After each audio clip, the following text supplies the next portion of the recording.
మనిషికి current shock రాదు. So దీనికి సంబంధించి కరెంట్ షాక్ రావడానికి కేబుల్కు సంబంధం లేదని చెప్పి మరి సంగిశెట్టి జగదీష్ రావు గారు చెప్తున్నారు. మీరేం చెప్తారు?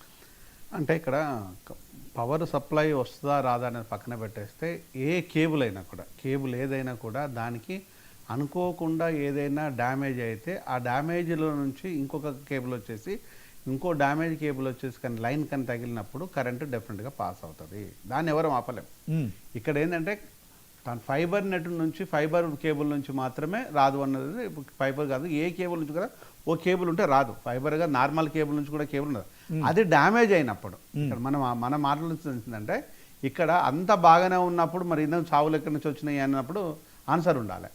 ఇక్కడ ఏంటంటే కేబుల్ డ్యామేజ్ అయినప్పుడు ఏ కేబుల్ అయినా, ఫైబర్ కేబుల్ కావచ్చు, ఏ కేబుల్ కావచ్చు, ఆ కేబుల్ నుంచి ఇంకో కేబుల్ మనకు మెయిన్ స్ట్రీమ్ లైన్ ఉంటుంది కదా, అది తగులుతున్నప్పుడు డెఫినెట్గా పాస్ అవుతుంది.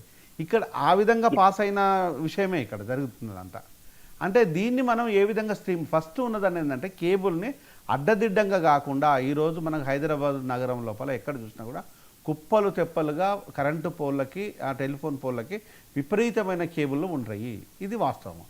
ఇక అది ఇంటర్నెట్ కేబులా లేకపోతే మన నెట్వర్క్ మన టీవీ నెట్వర్క్ కేబులా, సిటీ కేబులా, నెట్వర్క్ కేబుల్ అని పక్కన పెట్టేస్తే కేబుల్ ఉండడం అనేది సర్వసాధారణ. దీన్ని స్ట్రీమ్ లైన్ చేసుకోవాలి. అంటే జయరామ్ గారు ఇక్కడ ఒకటి సెకండ్, దీన్ని స్ట్రీమ్ లైన్ చేసుకోవటం లోపల ఆపరేటర్స్కి తగు జాగ్రత్తలు ప్రభుత్వము నుంచి రావాలి, ప్రభుత్వానికి ఆపరేటర్లు కోఆపరేటివ్గా ఉండాలి. ఈ ఇద్దరు చేసే పనిని ఈరోజు సొసైటీని కాపాడుతున్న వ్యక్తులు అవుతారు. తప్పితే ఇన్సిడెంట్ జరిగిన తర్వాత సానుభూతి ప్రభుత్వంగానే కేబుల్ ఆపరేటర్లు కనుక వెలుబుచ్చినంత మాత్రాన తిరిగి ఎక్కడ చనిపోయిన కుటుంబాలకు న్యాయం జరగదన్న విషయాన్ని ఇది అర్థం చేసుకుంటే బాగుంటుంది. ఇంకొకటి సార్, ఇప్పుడు తెలంగాణ టీజీఎస్పీడీసీఎల్ తప్పిదాలకు మరి కేబుల్ సంబంధించిన ఇంటర్నెట్కు అయితే మాత్రం మొత్తానికి బలి చేసే కార్యక్రమం జరుగుతుంది అనుకోవచ్చా? తర్వాత మరి ఇప్పటికే వాళ్ళు ముబ్బడిగా కొంత ఇబ్బందులు పడుతున్నారు. సో మరి దీంట్లో హడావిడిగా కేబుల్ ఆపరేటర్ల మీద మరి ఇట్లాంటి నింద మోపడం కావచ్చు, తర్వాత వాళ్ళ ఉపాధిని పూర్తిగా అంటే వాళ్ళ గొంతు కోసే ప్రయత్నం చేస్తున్నట్టు స్పష్టమవుతుంది. దీంట్లో ఇన్సిడెంట్ జరిగిన తర్వాత గవర్నమెంట్ ఆఫీసర్లు వచ్చేసి అడావుడి చేసేసి ఏదో షో చేయటం కరెక్ట్ కాదు. ఈరోజు కేబుల్ వచ్చినాయంటే ఏ ఆఫీసర్ల లోపల తప్పిదాలు లేవా? ఆఫీసర్లు చూసి చూడనట్టుగా ఉంటేనే తప్పితే ఇది కేబుల్ రావు కదా. అప్పుడే స్ట్రిక్ట్గా ఉన్నట్టు అయితే ఇది పద్ధతి ఇది కాదు. దీనికంటూ ఒక స్ట్రీమ్ లైన్ చేసుకునే ఒక పద్ధతి ఉంది.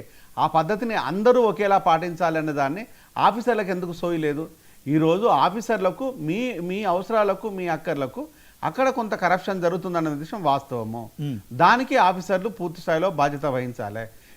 మీ కళ్ళ ముందు మీరు పోతుంటే మీ ఇంటి ముందు కేబుల్ కనిపించట్లేదా? ఎక్కడ మీరు వస్తున్నప్పుడు కేబుల్ కనిపించట్లేదా? ఈ కేబుల్ పైన దీనిపైన చట్టరీత్యా కనుక జాగ్రత్తలు తీసుకొని దీనిపైన ఒక అవగాహన కల్పించినట్టు అయితే కేబుల్ ఆపరేటర్లు ఆ పని చేయరు. ఒకసారి 2 సార్లు కనుక మీరు వార్న్ చేసినట్టు అయితే, వాళ్ళకు టైం ఇచ్చినట్టు అయితే, దీంట్లో స్ట్రీమ్ లైన్ చేసుకోవాలని దాన్ని చేసినట్టు అయితే ఇలాంటి జరగదు. అంటే ఇది ఇన్సిడెంట్ జరిగినప్పుడు జనాల దృష్టిలో మా తప్పు లేదని చేదులుపుకోవడం కోసం చేస్తున్న డ్రామా సరైన విధంగా. అలాగని చెప్పేసి కేబుల్ ఆపరేటర్లు ఇది మాకు సంబంధం లేదు, మేము కేబుల్ ఇలానే తగిలిచ్చేస్తాం, ఇలానే ఉంటుంది, ఇది ప్రభుత్వమే చూసుకోవాలి, మాకు హక్కులు ఉన్నాయి. హక్కులు అందరికీ ఉంటాయి. చనిపోయిన వాడికి హక్కు లేదా?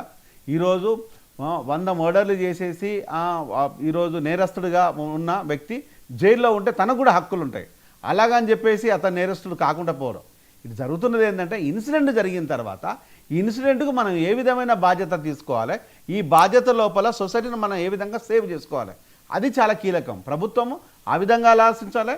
ఈవెన్ కేబుల్ ఆపరేటర్లు కూడా ఇది మన కుటుంబ సభ్యులైతే ఎలా ఉంటుందనే దాన్ని కూడా ఆలోచించుకుంటే బాగుంటుంది. తప్పితే ఇది మాకు సంబంధం లేదు, మేము చాలా కరెక్ట్గా ఉన్నామని కేబుల్ ఆపరేటర్లు చెప్పడము, లేదు ఇది వాళ్ళదే తప్పని చెప్పి ప్రభుత్వం చెప్పడం ఉన్నది కదా. ఈరోజు కళ్ళ ముందు కేబుల్ కనిపిస్తుంటుంది. ఇది కేబుల్ ఆపరేటర్లు, ప్రభుత్వం ఇద్దరు దీంట్లో బాధ్యత వహించేసి ఈ బాధ్యతని ఏ విధంగా దీన్ని షేర్ చేసుకుంటారు అనేది చాలా కీలకం. సొసైటీకి ఇది కీలకమైన పరిణామాలు కనుక ఏదైనా ప్రాబ్లం కనుక ఏర్పడితే, ఏదైనా జరగకూడదు కనుక జరిగినట్టు అయితే అది డెఫినెట్గా మిస్ఫైర్ అయితే ఎన్నో కుటుంబాలు బలయ్యేదానికి ఛాన్స్ ఉంటుంది. రెయిన్ సీజన్ లోపల రెయిన్ సీజన్ లోపల మాన్హోల్ ప్రాబ్లమే ఉందంటే కేబుల్ ప్రాబ్లం అంతకంటే రెట్టింపు ప్రాబ్లం అనే విషయాన్ని అందరం గుర్తించుకుంటే బాగుంటుంది అనేది it's my personal advice. Okay, ఒకసారి